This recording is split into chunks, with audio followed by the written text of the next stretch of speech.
So both phones go to the message machine at this time, Mayor Furman. Okay. What is your preference?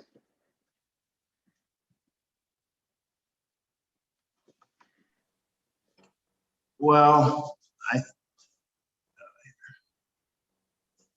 it seems that there was a preference that we have everybody. The first preference for us was that everybody be involved in this process. From my perspective, I think everybody should be involved in this process. And so I don't know what Patrick's schedule is. I know it's pretty busy, but I would prefer that we hear all the trustees' thoughts on this. But from my perspective, this process belongs to all of the trustees and yourself, Mayor Furman. Thank you. Well, let's sit tight and see if we can get them. I do think that the correspondence among all of us, hopefully, is clear enough about 5:30. Trustee Harper just informed me he has some family issues. I'm going to leave it at that. So he's not going to be able to make it right now.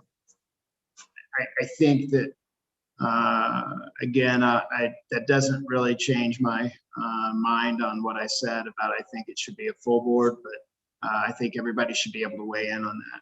He didn't ask that we postpone, but he didn't say go ahead either. Well, I think at the very least, even if we can't get all of the trustees tonight, we can hear from Patrick in terms of explaining the process. And we don't necessarily need to have a discussion or make a decision, but we could at least utilize Patrick's time well. Mr. Mayor, I would just say if we do need to reschedule on Thursday, I'm open on Thursday too, and I could do that night also if it works for everybody. Just I've got some flexibility there to help out. Yeah, I think we had a difficult time getting this one together, and I think a few of us have conflicts on Thursday, but I appreciate the flexibility. So hopefully, let's see. One other thing. Tyler can be here in 10 minutes. Okay. One other thing, Administrator Ryder is available. He's working on some other things right now, but in case we wanted to talk, if somebody had a question, he said we could contact him this evening as well. I had talked to him and met with him what I had wanted him to be able to discuss earlier, so I could weigh in on that now at this point. Thank you. I'm curious where the information that I asked for in the last regular board meeting, which was the final, I don't know, packet that we put together for the last go around when we did this. I'm wondering, did anybody receive it? Because that should have been something that was kind of vital in front of us right now, because that's how we did it before. Went through line by line, checked off what we wanted to keep, checked off what we wanted to do different, how we changed the job classification different. I've got all my paperwork from the previous ones in between 2012 to 2017, because it was really helpful to see how we reclassified everything versus the job description as the administrator versus Molly, the idea I totally, that individuals have. I totally agree with you, but since we haven't called a meeting to order or anything, I think we should hold on that discussion and then check back in, but I 100% support that comment and request.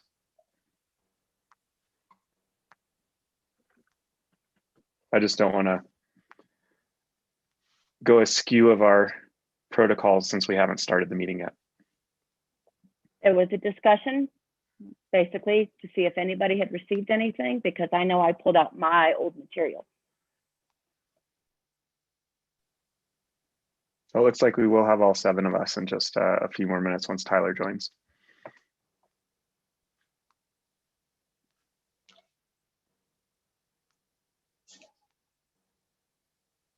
Hi, Jim. Just to fill you in, we're just holding for Tyler. He's a couple minutes out.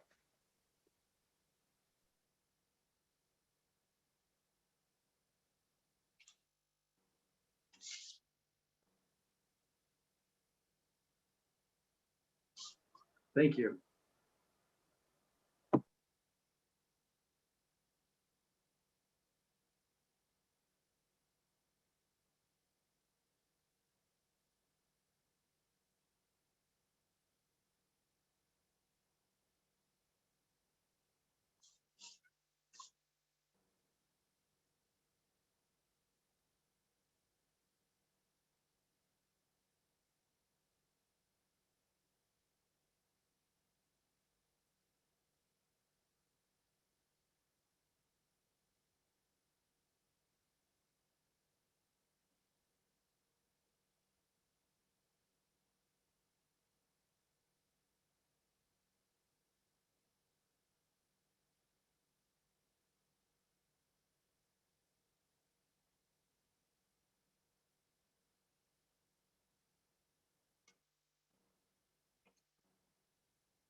So while we're waiting for Mr. George, Trustee George, I just want to let everybody know Jess has a meeting at 7 following this one, and just if there's any, let's just keep that in mind so he can participate.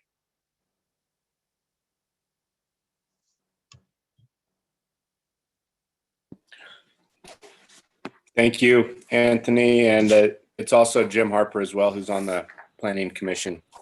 Thank you, Trustee Weigert. I didn't realize that. Apologize, Jim. So those two have another meeting as well. Mayor Furman, this is Kelly Freeze. I've called in. I'm trying to get back up to Silverton, but I'm not there yet. Let me know what I can do to help you. Okay, thank you very much.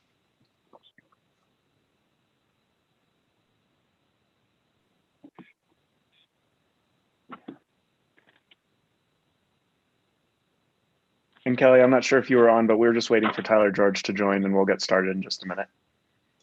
Okay, I was trying to get back to Silverton. I wasn't planning on being, but I understand Nate can't be there to do the meeting, so I have stopped on the side of the road to help you guys. Oh, much appreciated. And we have Lisa here as well. All right.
So it's 5:45. We do have a hard cutoff. I know that Trustee George will be here momentarily, so I'm going to recommend that we get started. And I imagine by the time we get to anything terribly substantive, Trustee George will be on, especially anticipating Trustee Barella's initial comment.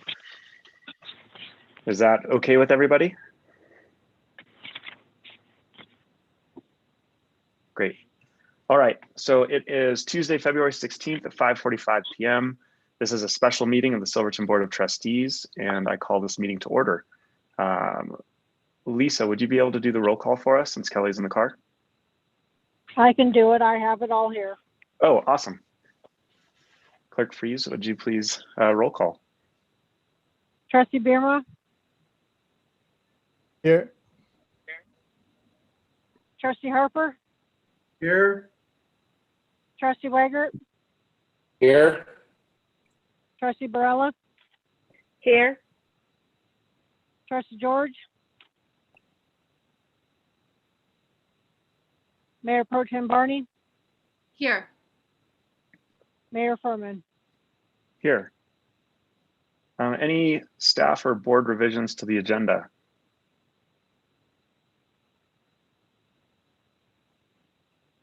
All right, it appears no.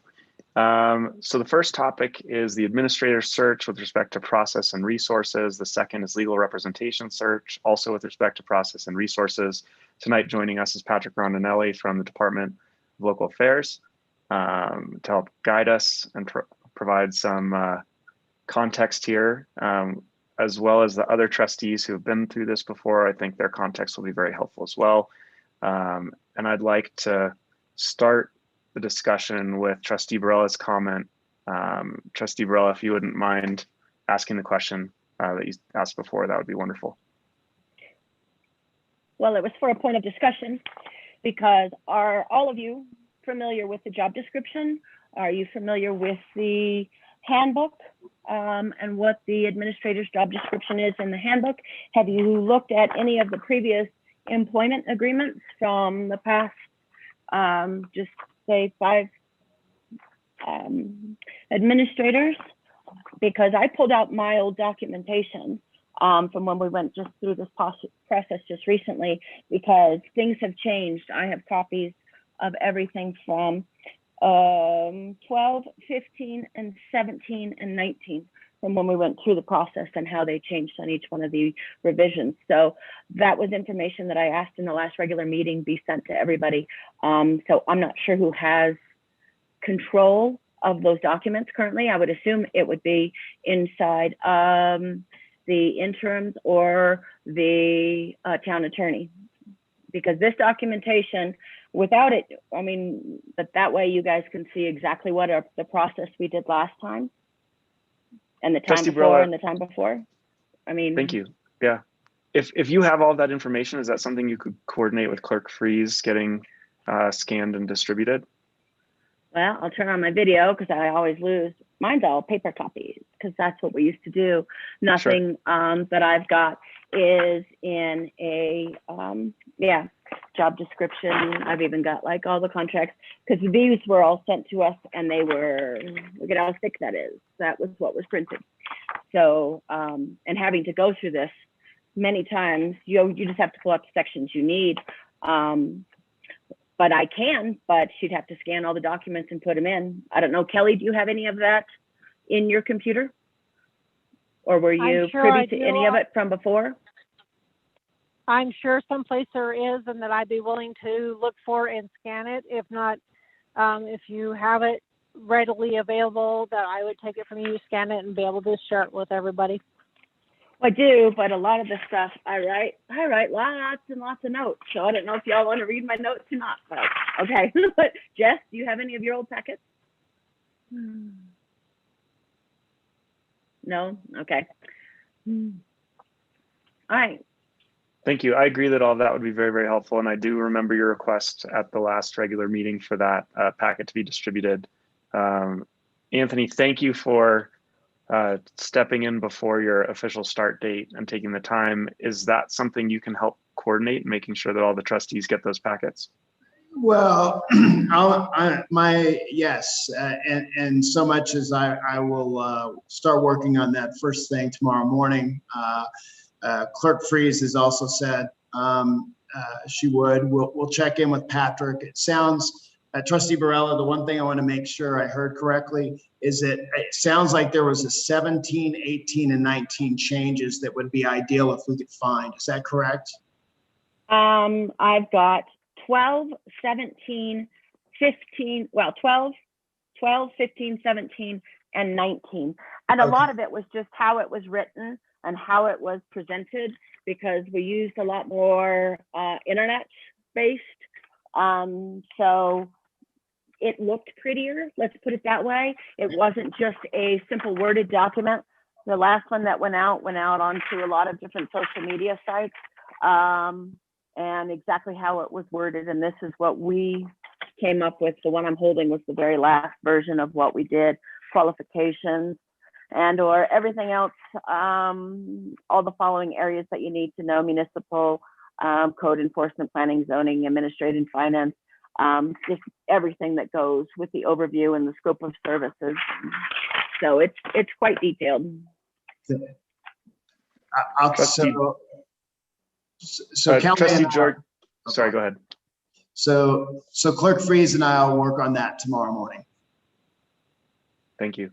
Trustee George, welcome. Could the minutes reflect that Trustee George joined us at 5:52?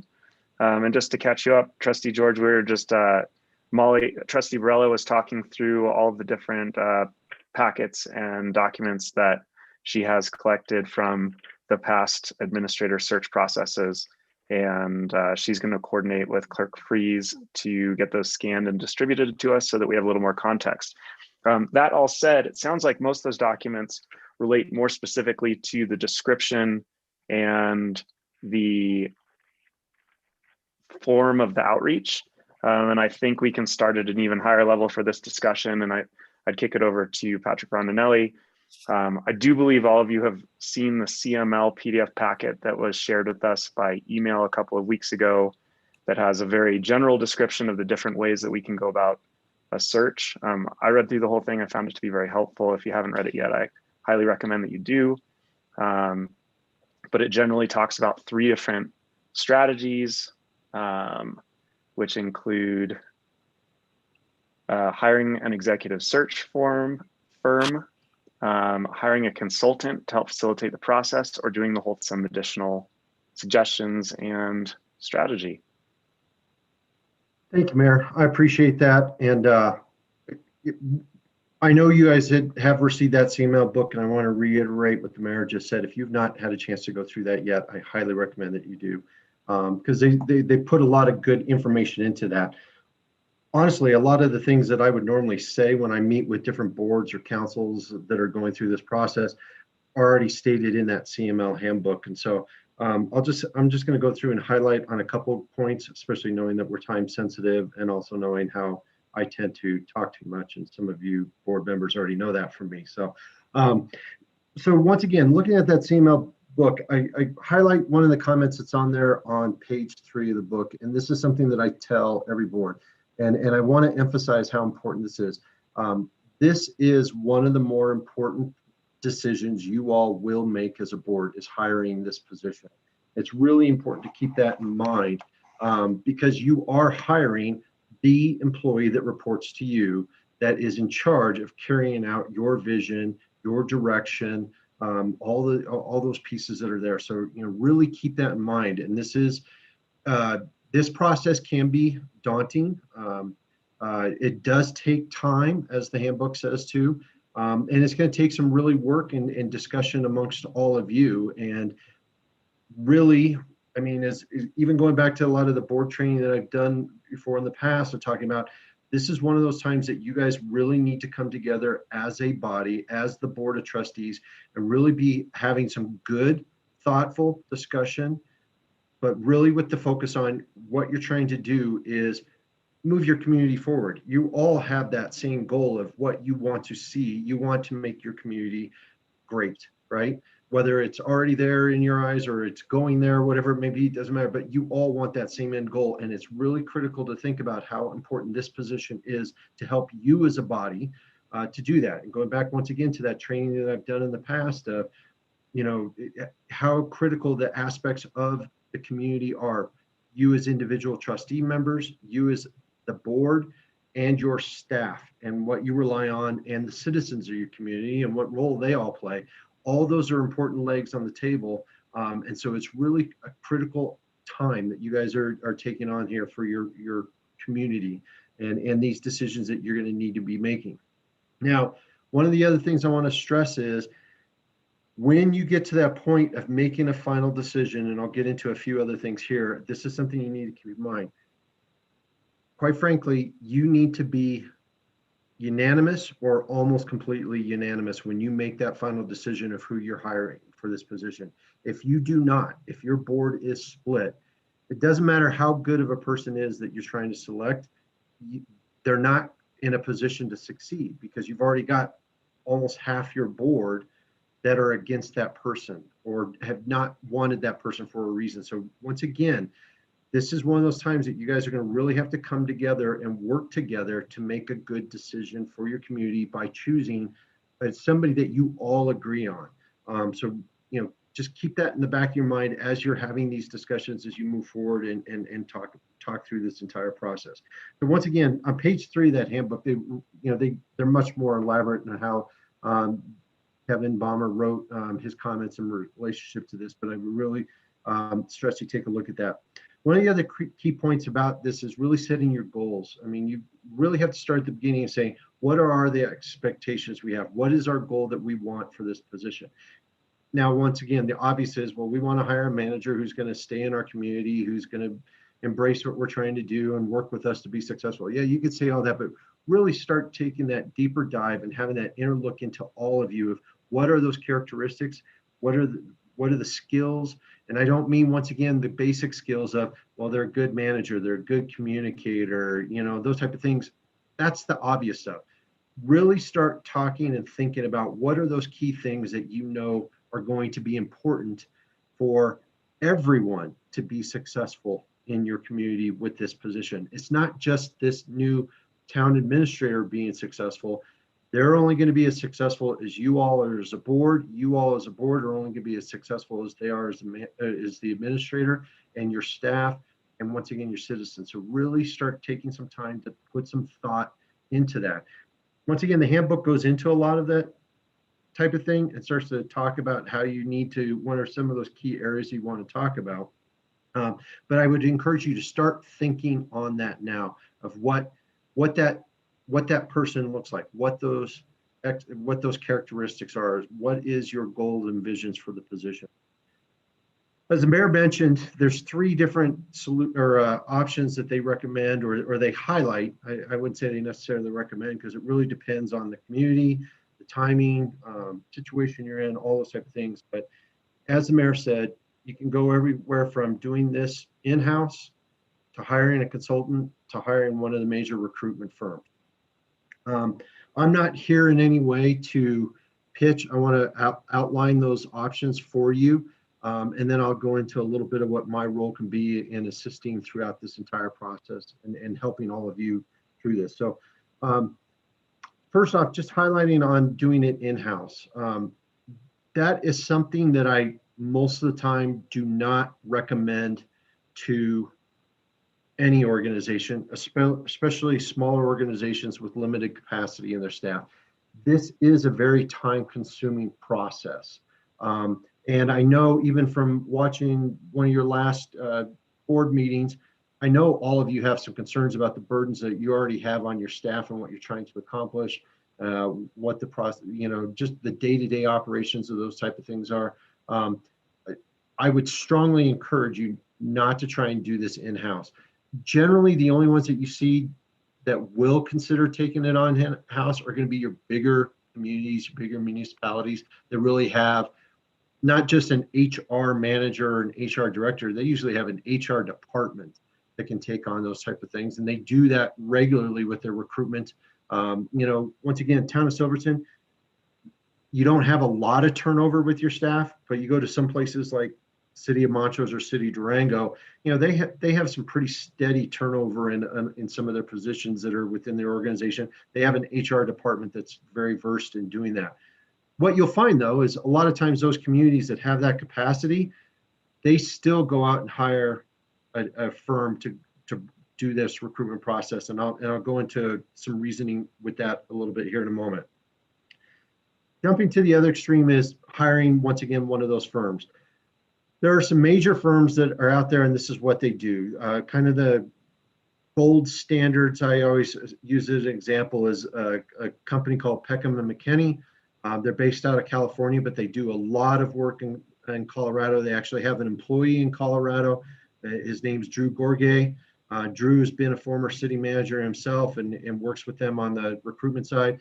In fact, City of Cortez just retained Peckham and McKinney to do their recruitment for their city manager. But when you have companies like Peckham and McKinney, or SGR is another company based out of Texas that does this, you're going to pay big bucks for that. I mean, communities our size, being Silverton and Uray, you're still looking at a $20,000 to $25,000 price tag to hire a company like that. Once again, that's why you usually see some of the bigger municipalities or bigger counties will use those services. Now, some would argue, is it worth it? Yeah, I mean, they're excellent about everything that they do, from the work that they will do with you to start establishing, once again, some of that vision, the goals, the strategy you guys want to create. They handhold you through that. They create all the marketing documentation. They go into a lot of the other pieces that are outlined not only in that handbook, but are really critical through the process. And I'll touch on those in just a minute. But I know from my own experience, most communities the size of us don't have the resources to be able to hire one of those companies. But you may want to do that. Cortez, I know when I talked to their town board or their town council about this, they really looked at it because we talked about, Cortez has gone through some challenges in the last few years. I think their current city manager has done a great job of trying to help manage the city through that. But even in the good times, Cortez, for example, even when they got a lot of good energy, they're kind of forgotten about because they're so far down to the four corners, right?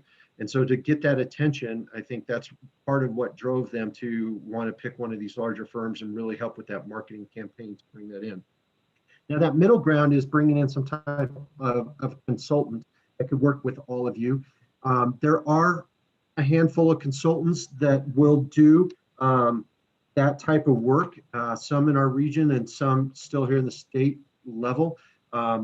Just regionally, and an individual that some of you might be familiar with would be Mark Garcia.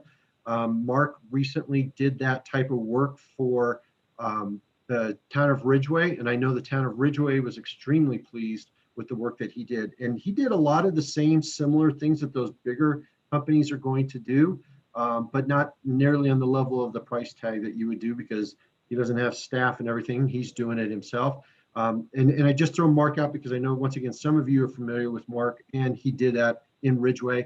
And I'm sure that the mayor of Ridgeway, any of you that know John Clark, he would be happy to talk to you about their process. And they're very pleased with the manager that they got, Preston Neal. Another person that I would suggest is, his name is Bill Effington. Bill he retired as the city or the town manager in Frisco, but Bill had a very long and decorated career in Colorado and a manager in a number of communities. And Bill's been doing similar type of work for communities. Once again, would meet with you, come in, go through this entire process that we're going to talk about here in just a minute, and be able to help you. Those guys are going to do it at a relatively reasonable rate because, like I said, they're small one-person outfits. I know the town, once again, brought in my predecessor, Ken Charles, right after Ken retired, and I was starting with DOLA. Ken did the process for the town, and that's another option. I have not spoken to Ken, so I don't know if he would be interested or not, but I'm just throwing some names out. I'm not telling you guys need to do. If there's other names that you would want me to dig further, reach out to my contacts. I'd be happy to do that, to give you guys a taste of it. The other option that's in there, and it's kind of a in between the individual consultants and these big firms, is there is a Colorado firm. Once again, I'm not here to endorse any firm, but there is a Colorado firm called KRW. And KRW, anybody that's worked or any of you that have been familiar with CML, one of the principal employees there at KRW is Sam Mamet. Sam was the executive director for CML for 15 years, but he had a 35-year career with CML. Probably one of the more respected individuals at under the state capitol dome because of all of his work that he did for CML and for municipalities for a lot of years. Anyways, Sam retired from CML, started working for KRW. He has a second home and spends half the year in Crested Butte, so he's very familiar with the area. He's very familiar with Silverton and has always had a special place in regards to Silverton. And I know KRW would be interested in doing this too. And KRW, just once again, to give you a couple references, recently did the manager recruitment for the town of Bayfield, and they also did it for the city of Ouray. In Bayfield's case, they ended up just making the offer to their interim manager.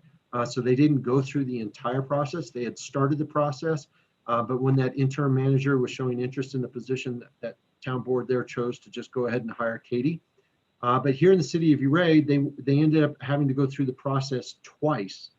They got down to their 3 candidates, their 3 finalists the first time with KRW. 2 of those 3 candidates withdrew for individual reasons. And so the city council decided to start the process over again. KRW was through them the whole entire time.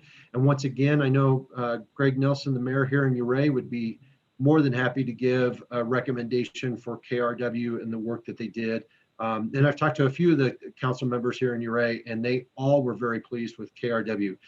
Now, price-wise, one of the great things about Sam and his intimate knowledge of all the municipalities in the state of Colorado, he knows kind of what a position we're all in, especially with COVID-19. And I think KRW did a pretty fair pricing for both Bayfield and Ouray. I don't recall the numbers off the top of my head exactly, but I think Bayfield was around $9,500 was the original price they quoted. I don't know if that's what Bayfield ended up paying because, like I said, they didn't go through the entire process. And with Ouray, it seemed like it was right around $9,000 was the quoted price. And that did not change even though they ended up doing a second cycle with them. So, once again, Sam's pretty good and would be happy to put together a proposal for the town if you would choose to do that. Now, talking about the process with this again is, like I said, they really handhold you through this. A good firm, any of these, whether it's the consultants, a smaller firm like KRW or one of the larger firms like Peckham and McKinney, they are going to start by having that meeting with you and really having some conversations with all of you to talk about what it is that you're looking for. And I liked what the CML handbook did in talking about, it's not just finding the most qualified, it's really helping you all to find the best fit of the individual that's going to work with all of you as the board, the best fit that's going to be able to be responsive to your citizens and your businesses and your community, and the best fit who's going to be working with the staff that you have and the quality of staff that you guys do have in Silverton. So they're going to work with you on trying to start to develop all those things. So that's where all of your homework as the board really comes into, is they will have intensive conversations with you to really help fine tune that down. From there, they develop the marketing piece with this. And this was a key thing that I think you guys are going to need to recognize with Silverton. In the best of worlds, you guys obviously want to hire the best fit for your community, right? But it's not just about you finding the right person. It's getting the right person to want to come to Silverton, to move to Silverton. So once again, in the perfect world, you're still trying to bring somebody to a small rural mountain community that, once again, has all the characteristics of Silverton. And, imagine with all the snow and the cold and all that, people that want to live in our communities, just like all of you. It took all of you to want to be able to come to Silverton. You want to try and find that same person. The other thing I would stress, though, is a good manager candidate does their homework. And I don't mean they just go visit your website, they look at your budget. They dig deep. They will start making phone calls to businesses in your community. They will go through all the newspapers. They will view previous board meetings. I just want to say, I've watched some of your board meetings. You got to do some marketing to get people on it. They're going to see some of the division that's existing in your board right now, and that could potentially turn some people away. They're going to look at those type of things. They're going to read some of the newspapers articles that are going on right now about some of the conflicts in the community. You know, you're going to want to really think about how you're marketing Silverton and saying, yeah, we've got our challenges, but this is also great opportunity. This is great opportunity for somebody to come in and really help us affect change, help us come together, help us really work with our community to accomplish these goals, our vision, you know, all those pieces that are in that. So it's not just as much about finding the great fit for all of you. It's making people understand Silverton can be for a great fit for them. And that's where, once again, I think bringing in somebody to help you with that is going to be critical, because they really will help to do that. It's not just the fancy flyer that goes out. It is really the language, being able to respond to questions. You know, once again, a lot of these consultants, they'll start making phone calls themselves and reaching out to contacts that they have or people that they feel could be a good fit, or they look at this as a good opportunity for your community. They've built those networks that are out there with those people. They, like with me, I'm part of one of those networks. Whenever, it doesn't matter statewide, when there's manager positions that open, we as the regional managers get contacted by a lot of these firms saying, hey, this is opening up. Not only do you have people that, you know, we'd be interested in names or suggestions of people you think would be a good fit or maybe would be interested in coming to work in this community, but please share this with your contacts in your regions and reach out to that. So they really tap into that network and push that. And that's another important thing that I like that the CML handbook talked on is, yeah, you're obviously going to advertise in newspapers and such, but you're going to get a wide range of people that really don't have necessarily the skills for being in municipal government and management, or maybe they think they do, but once you start to dig into it, you're going to find out that they're lacking with that. You're going to get all types of applicants with this. Using these consultants, though, they really tap into those professional entities to market your position.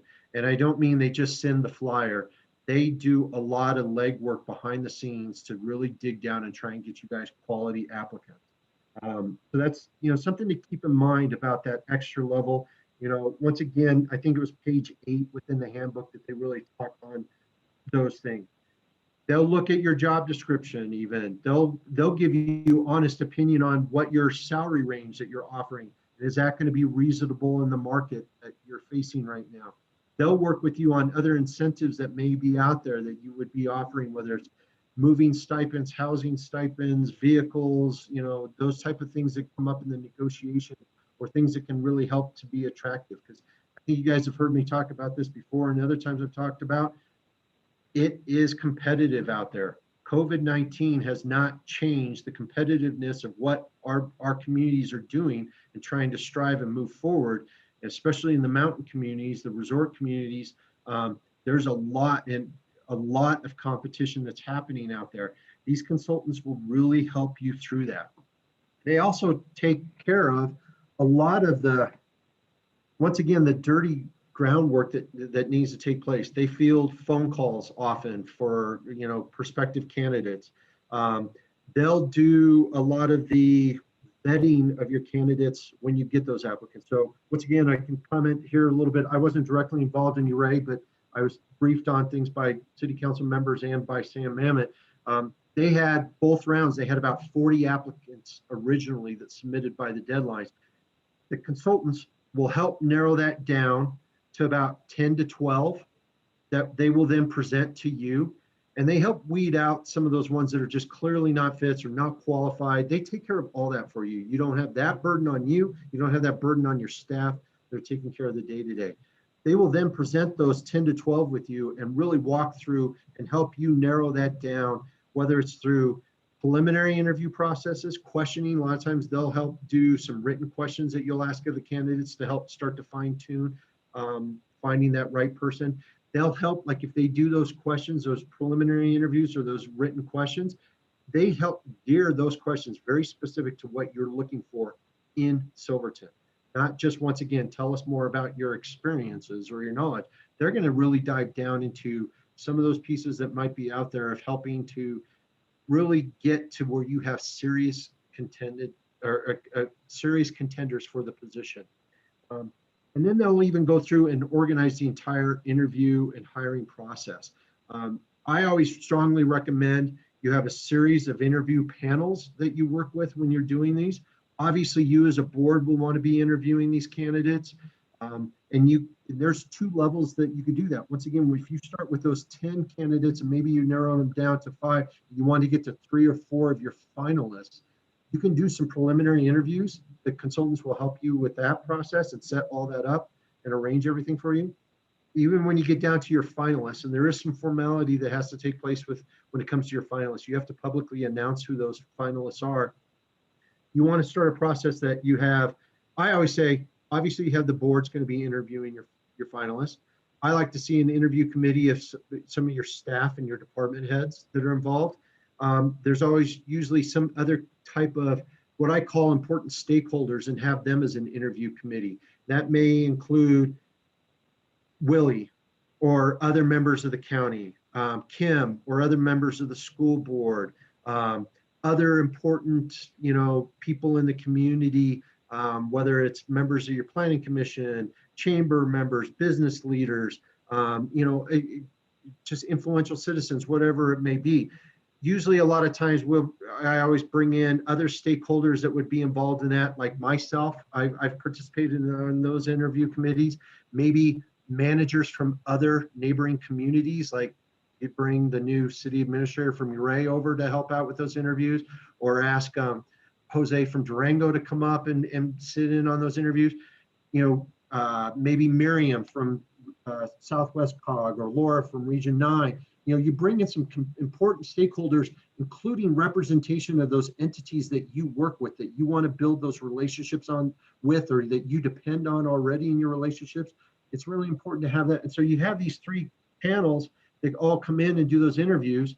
And then you also have a meet and greet with your citizenry, where your citizens have an opportunity to come, hear, like a 2-minute introduction of each of the candidates, but a chance to interact with those candidates and get a feel for them and provide their comments. So you're really doing this all-inclusive piece. But in the end, all of that information comes down to you, and the consultant will help bring that all in, package it all up, and then help guide you guys through the discussion of you making the selection if you want to choose. A consultant too can assist on, once you've made that final decision, the back and forth that can go involved in an offer. And be prepared, there will be back and forth. You're not going to get somebody who's just going to say, oh yeah, I take it as you present it. You'll offer a package of, here's the salary we want to offer you, here's all of our benefits and all that. But be prepared that you'll get some type of counter of, well, we want some moving expenses, or you may already include that. Like I said, housing assistance of some type, or any kinds of things. But there's a whole process that you go through that. Once again, the CML handbook really highlights all those things, goes into a little more detail than I'm doing it here tonight. My role with this, I'm not in a position to be able to do this for you, to be the free consultant for you. I wish I could, but I just every time I start thinking, oh yeah, I've got some time that I could dedicate to something like this, a whole new world opens up. I know my world is probably going to be changing in the next 30 to 60 days, depending on new stimulus packages that come down from the feds and everything related to COVID-19. So I'm not in a position to do that, but I am in a position to, if you choose, I'm more than willing to get out and get other names of a possible consultant, whether it's an individual, one of those individuals I mentioned before, or another individual, or if you want contacts with some of the firms, I'm happy to help get that information to you. I'm happy to help you through the evaluation process of choosing who you're going to work with. And then I'm there to assist you guys on any level, as much or as little as you would want, of my involvement through that entire process, being a part of interviews, being a part of resume review and recommendations to all of you, you know, all the way up into even assisting and providing some materials and guidance on contracts that you would enter into. So that's my quick, okay, I wasn't that quick, sorry guys. But I've thrown that out and open it up to any questions or comments that any of you might have. Thank you, Patrick. Trustees, any questions for Patrick? Or Anthony, any questions for Patrick?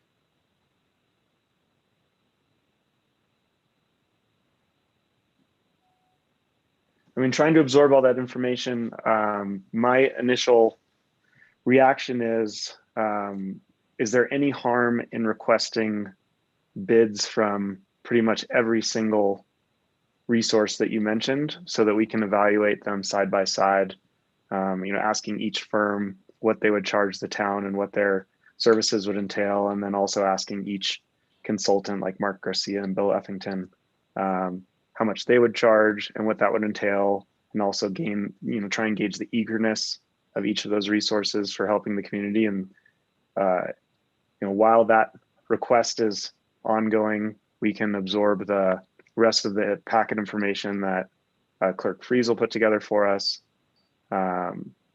Any flaws in doing this kind of information gathering process like that? And I'm directing that to you, Patrick. Oh, okay. I thought you were being terrible. Absolutely. I'm more than happy to do that. I mean, if there's, you know, like I said, I threw out Mark and Bill, possibly Ken, if there's any, you know, any of those that if you want some type of proposal from all of them, I'm happy to get it. Or if there's any individual that you would say, no, let's not do that, let's do this other one, happy to do that. And I also would be willing to reach out to KRW and have them put together something to give you guys that you can do that analysis on. Jim, you had a question? Yes, sir. Thank you. Having gone through the process as a community with Mark Garcia and Ken Charles, would it be advantageous for us to utilize them again since they know our community, they know our strengths and our weaknesses? Or Yeah, should we go with a new firm?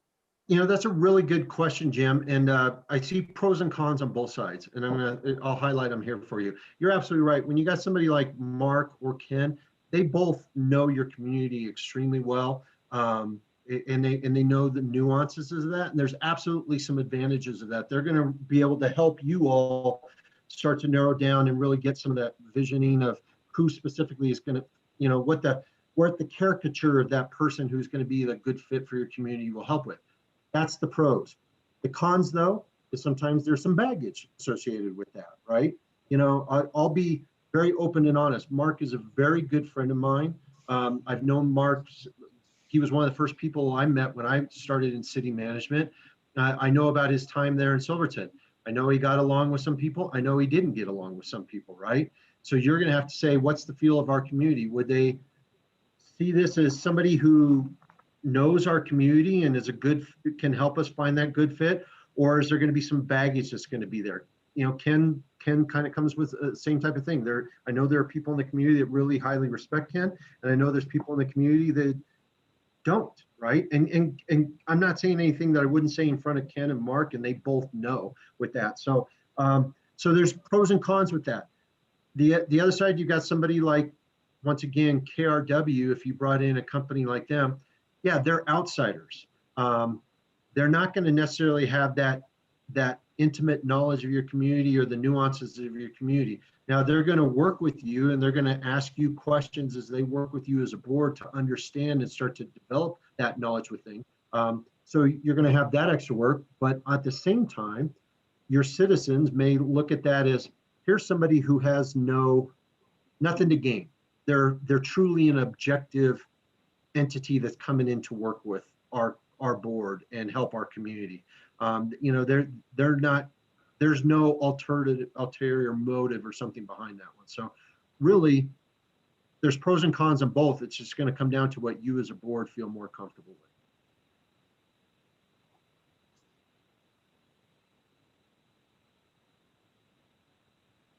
Mayor Pro Tem? I have kind of a process question in terms of what we need to think about for tonight. What's the, like, how do we discuss and decide on which model we use as a community to do our search, and how, are we discussing that tonight, or is that something we vote on? Is that something we make a recommendation? I was just wanting to clarify the process first before I ask another question. I'll field that one. My recommendation would be to get more information before choosing a direction. And that's why I thought if we requested proposals from every single resource available, we're asking a bunch of people to do some work, but all of that work will come back with much more insight into how much these different options cost, whether they think our time frame is reasonable, and then the likelihood of success based on their view relative to our community, I think. Patrick, any spotting issues there? Or? No, I agree with what all you're saying there. I mean, one, this is a lot of information that's being thrown at you. I know you guys have a pretty aggressive time schedule that you want to be able to follow and get this position filled. In a perfect world, it's an aggressive schedule, but at the same time, you want to take the time that you're doing this right. So, to be able to ask, a handful of these groups to put together a proposal that you guys can review in a week or so, especially once you have the other packet of information to look at. I think it's reasonable just to help you with that. My only thought would probably be, if you guys are really starting to get into that direction, do we want to hire somebody, or are we going to try and do this internally on our own? Trustee Burrell? So where was this timeline determined at? I haven't seen any paperwork that says how aggressive we want to be with this and how soon all of this is coming together. This is our first initial meeting after accepting the resignation and trying to move forward. So I'm just curious Molly, where that statement came from. Molly, that might have been my misinterpretation and all of that. In my mind, I'm thinking I know how important it is to try and get something like this done before the summertime hits, and how difficult it is to get everybody together and spend a lot of time in summertime. I also know Anthony's got an end date on his interim role. And so in my mind, I'm saying an aggressive time frame, because ideally you want to get the position filled before Anthony's time is up.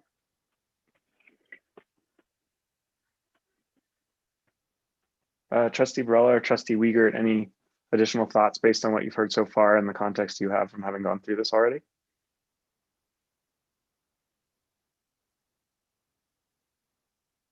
Jess, did you want to address anything?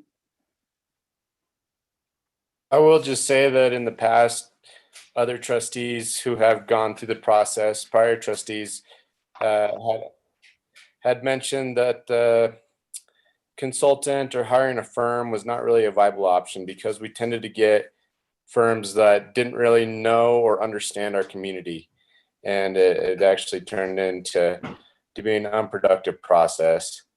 I do think we've done a lot of good work. We've done the in-house option in the past, and I was able to find our most recent RFP, and if anybody's interested, that's in the May 6th 2019 board packet, beginning on page 9. And I think that would be a great template to go off of. I think we did a lot of hard work back in the day, and I think we've got a lot of good information out there. My largest issue with the last go around that we did this was where and how it was advertised. I think we were told it was going on different platforms, but the town didn't have accounts, and so somebody else was trying to share it. So some of that got very convoluted and was not executed very well. And we did do a tremendous amount of work on getting that packet done for the RFP and fine-tuning everything that we wanted from all of the previous packets and then contractually having all of the contracts. I do believe we got the contracts in a different email from the last probably 5. So that way we could review contracts and do it, because we've never had the money or the resources available to the town in order to hire a consulting firm. We did use Patrick last time. I do believe we asked Ken Charles and he was not available, but that was just right after his transition time too, for a little bit of input. And we just need to be really careful, because Patrick's right. We can all say something, or when you're doing these interviews, you put your spin on it, and you need somebody that's a little bit more, hands off. But it's hard when they don't know the community, because Jess is right. That was what we kept going round and round on last time, because you need to have a finger on the pulse. And what is the pulse? What is it that you're really looking for? You're looking for somebody to attend meetings all the time, because like Patrick said, anybody can do that. I mean, do they have good management skills? Do they have a great financial background? Because we had one person take the position of 2, don't forget. So might not have had the rest of the skills, but had other skills that we were looking for. And it was somebody who was an interim that was just offered because the candidates didn't come through from the hiring process. So we could be extending this all the way to September, October. We don't know. The time frame is what we make it by how quickly we decide on getting this information out there and the platforms that we put it on. And if we need to revise the job description, that's probably the largest thing, because it's what's in the handbook and that's what's in the code. So we'd have to make sure that we adopt everything properly, because that's where I think we have a little bit of breakdown, is what we use as a description and how much we're putting onto one person without any additional help, which is why Nate was hired, to kind of fill in that whole admin, whoever needed him inside town hall. So we need to be looking at that as well. There's a lot that are working parts and components that go into this, and it is not a quick process. And I appreciate everything that Patrick said. This is a little different pitch than he's, given us before, because obviously every town is going through this again. And we did get amazing information from all of those other people. People reached out, and, we got the town of Urays in our last packet of what they were using to hire and what wording we chose from it. So I think that we really need all this historical documentation to be making really good decisions right now. And without it, I'm not quite sure you guys know the scope of, what it is we're even asking for, because it's in scope of services. I mean, can you tell me what the scope of services are, any of you, for what the Office of Administrator details as new trustees? So it's something that needs to be worked on, I think, first. Thank you. Trustee Birma or Trustee George, any comments or questions so far? Yeah, I just have one. Does it make sense, if we're going to hire a consultant, to have them try and help us find somebody to fill the other vacant position that we will have coming up? Or will that just muddy the waters, specifically the attorney's position? Thank you. I'll defer to Patrick here as well, but my knee-jerk reaction is that it's a separate process. Yeah, I would agree with that. The attorneys is a little bit of a different process, because yes, it's still an employee that reports to you, but it's not quite the same. It definitely doesn't have the same critical level of being a good fit, right? A good attorney is going to do their job no matter what, right? They're going to come in and they're going to represent you. They're going to advise you. It's all legal based. They're going to do a lot of work in relationship to that. But they're the ones carrying out your direction. They're not, providing information to you policy on that. So to me, that process is a little bit different and would be separate from what you'd be doing or hiring a consultant to. Now, you could probably ask for them to help, and they would, I'm sure some of these consultants would be willing to do that. I would treat it as a totally separate process, though. Thank you. Trustee Bierman? Oh, and just timing wise, it's 6:36. We have a hard stop at 7. I was thinking if we could try and wrap this up in the next 5 to 10 and have 15 to talk about the attorney portion of the agenda, which hopefully will be a little bit more expedited. But I think it's good to be spending the time on this. Trustee Bierman? Yeah, I have no additional questions right now. To me, I mean, it doesn't seem like it would hurt to get those proposals from those different groups to be able to compare, especially if it's not going to hurt us. It'd be interesting to, see what offers everyone has. But as of right now, I don't have any other questions or concerns at the moment. Thank you. Trustee Wiegert, since you noted how it's been difficult in the past from other trustees to engage with consultants that aren't very familiar with the community, is there a different process you'd recommend kind of jumping off on today, as opposed to looking to field bids from all of the different resources that Patrick mentioned? I am concerned about spending more money, especially after we have come in so far over budget on the water plant project. I think we should try to be mindful of our resources and like I said, I think we've already done a lot of good work. We can start by just going over the most recent RFP, and we can tweak that wherever we need to, but I think that was written really well. I'm hoping that Anthony can help us with this, and I would prefer that we watch our budget. Thank you. I think those are great points, and I agree about being budget conscious. I don't think that asking for the bids costs us any money. So, and I think we're all aligned pretty much on not wanting to spend unnecessarily, since we do have a relatively small budget. But to that end, Anthony, do you have a sense of capacity should the trustees want to hire a consultant or a firm? Do we have the budgetary room to even consider something like that? Well, I think that goes, and I didn't sit with all of you on during the budget season. I know that we have in reserves right now approximately $830,000, give or take 10,000 when I last looked. I'm not sure what this board's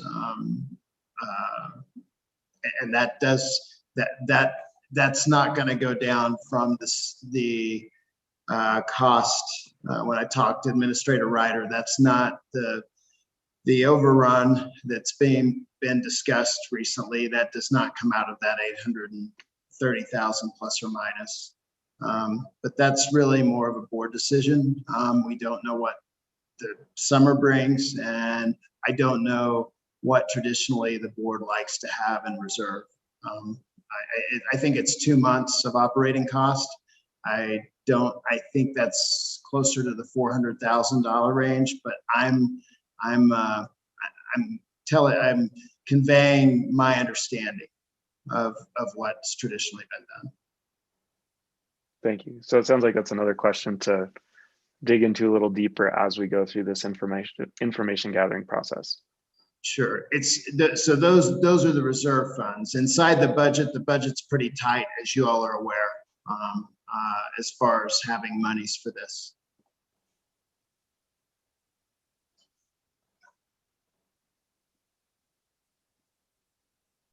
So trustees, are there, go ahead, Mayor Pro Tem. Well, we may have covered it, but I just want to make sure at this stage, just so early on. I guess my big question, because we have heard about how challenging this search has been, and I think Trustee Barella brought up a few points that seem very important in ways that we could revise it going forward to just, I don't know, to improve the process a little bit.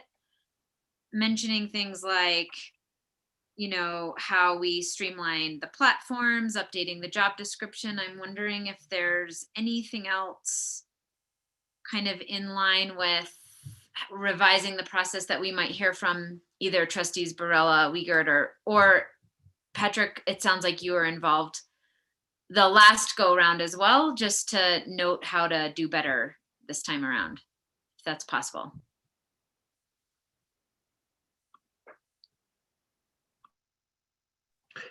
Let me just jump in real quick. I was only involved a very peripheral in this last time. I'd come in and worked with the board and made some recommendations in regards to the process, and we were kind of outlining a schedule in regards to hiring an interim and then the time period it was going to focus on for filling the permanent position. I wasn't directly involved in putting together some of that packet and the work that Trustee Wiegert highlights or Trustee Barella in those packets. I have not seen those, so I wasn't directly involved in it on that level. I was more high level like this of kind of outlining some of the process and all that.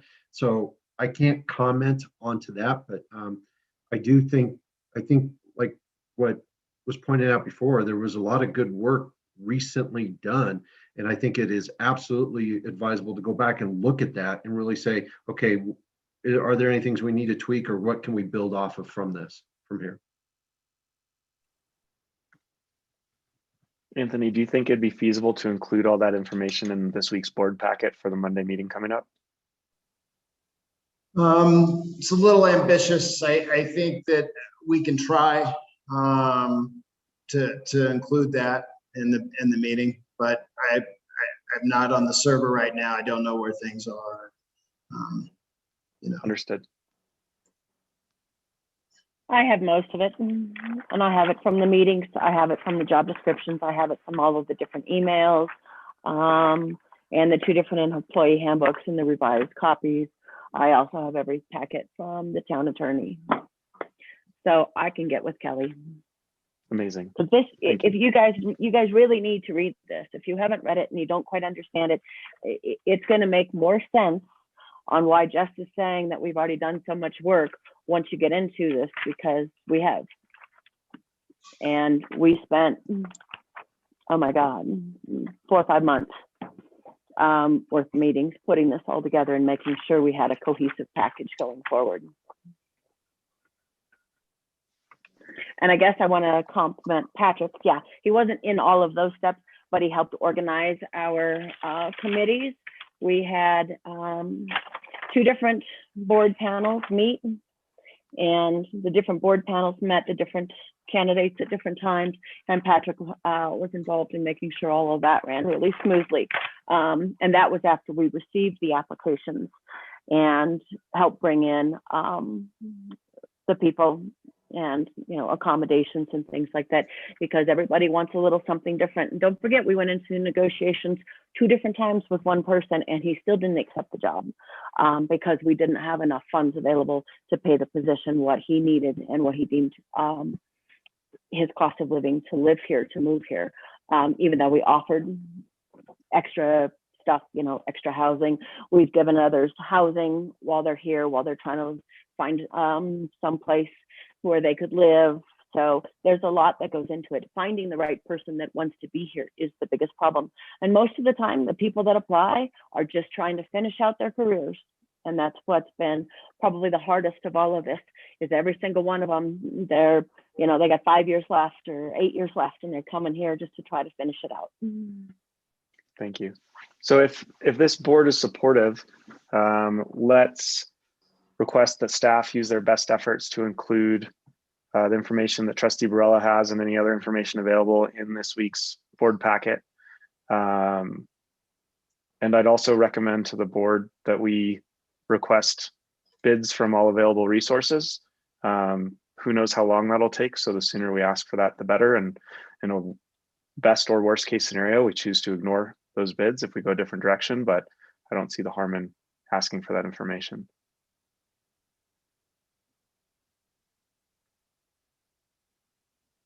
Yeah, I like that. Any objections? I don't object to getting the bids, but we need to be extremely responsible with the budget. We don't know what tomorrow brings. I'm in no way endorsing that we move on any of those bids or go in that direction. I just don't even know what one of those bids would look like. And I think that would be helpful for us to see as we evaluate the next steps. All right, with the last 14 minutes, unless there's more discussion on that, let's move to the next agenda item, which is the legal representation search process resources. This one I hope is a much shorter discussion. My understanding is that the town has an RFP from when we engaged Eggleston Kosnick. And I'd ask that we try and dig that up and also include that in our board packet this coming week. And that we, revisit this discussion with that information at hand to decide if we want to use the same RFP or if we need to expand it or contract it or reposition it in some way.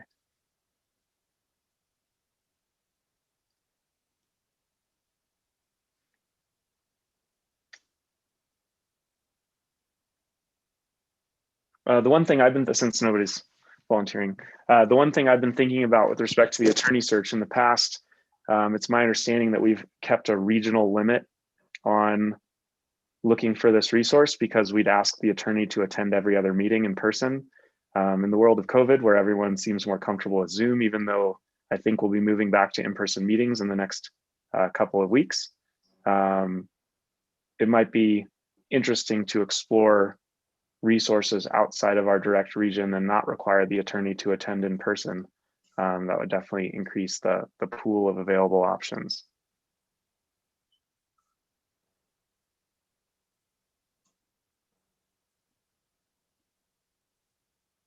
Yeah, I would be in support of that idea if it made it easier to find somebody suitable for the position, especially.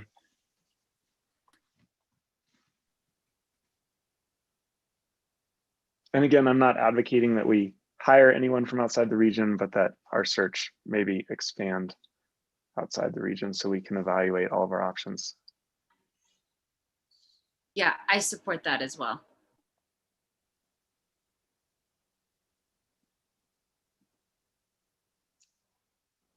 Any trustee discussion on this? So how exactly would that work when we do decide to go back to in-person meetings? Or is it just going to be on the phone if we were to choose to hire somebody who wouldn't be able to attend in person? Or I see this being a little problematic. The reason that we've gone with that regional limitation in the past is because we wanted an attorney who understood our situation here and was familiar with the Southwest region of Colorado. That's a great point. The town invested pretty heavily in the Zoom room, which enables a semi-virtual meeting format where we could have attendees virtually participating, similar to the in-person participation. There's a very large screen and cameras and microphones and whatnot. That to address the first part of your question. In terms of the second part, it would just depend on the experience and capacity of the lawyer. I'm not suggesting we look outside Colorado, but perhaps there's resources outside of our immediate county or neighboring county that we haven't evaluated before. Trustee Birma? I guess I just have a question. Would it be in our best interest financially to have them attend Zoom? Like when we did have our attorney come up for in-person meetings, were we covering their travel time and travel costs to get here? We didn't have to with Paul because he lives at Perg. So there was no travel time, there was no nothing. We did require that the town attorney via contract come up for the last meeting. He had to attend, I think, the first 4 meetings, so which was 2 months total upon hiring. And then from there, he had to attend the very last meeting unless we had something else of legal matter coming up. And so anything that we had that had a legal matter was pushed to the very last meeting of every month. So that way the attorney was fully prepared, because we've obviously had problems in the past with attorneys coming in that were not fully prepared moving into saying that's how a town code got passed that didn't even go to public hearing. So we're cutting out those mandatory every single meetings and getting them familiar with the board packets and how everything works was what really put Paul basically into the running, because the other candidates, I think one was from Taos. Do you remember, Jess? I think he was from Taos, New Mexico, and he had a dual license for 2 states. I believe I have his information in my bookshelf. And he was willing only if we paid him exorbitant amounts of money to drive up here. So that's why the scope, I don't even think he was one of our final contenders because of that.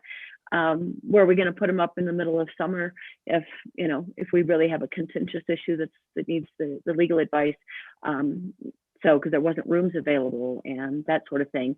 So there was a lot going on with that attorney that applied, who was double licensed.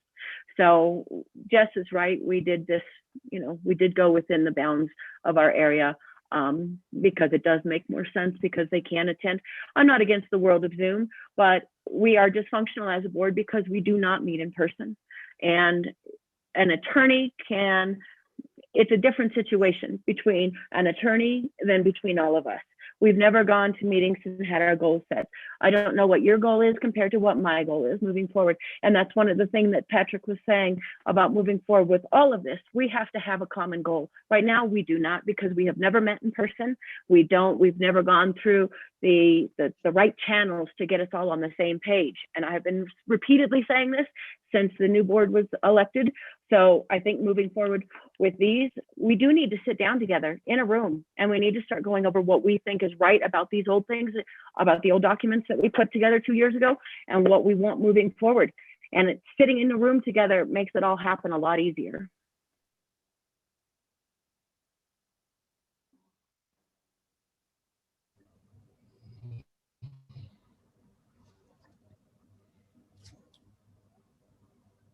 Thank you, Trustee Burrell. That answered my question and much more. And I think it's just, I guess I'm open to leaving the possibility of someone attending remotely if they seem like a good fit.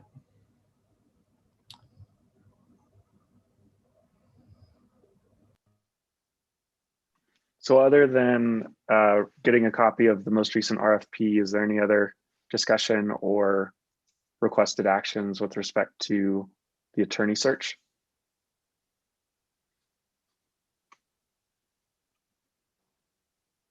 All right. Well, somehow we came in under our time frame. Anthony? Actually, I'm going to just take another minute. I just want to make sure for staff, it sounds like Trustee Barella, you're going to bring in the information that you have for Kelly to get copies of. We're going to get the attorney RFP that it's been worked on before, and all that information will be in the packet. And Patrick Rondinelli is going to solicit some bids for us to get back to the trustees as when we can put all those together in a document, which I can't anticipate that'll be by this February 22nd meeting. Is there anything else for staff that I missed? Okay, thank you. Just like to thank Patrick for working with us again and providing all that information. I think he had a lot of good details in there, and I hope we were taking some notes. We'll note that we have done just about everything that you mentioned there, you know, in the past, as far as getting different members of the community on the panelists, having the meet and greet with community members for different applicants. You know, I thought those were all really effective tools, and hopefully we can continue to use those in the future. Of course. Happy to be here, guys. Support you with this.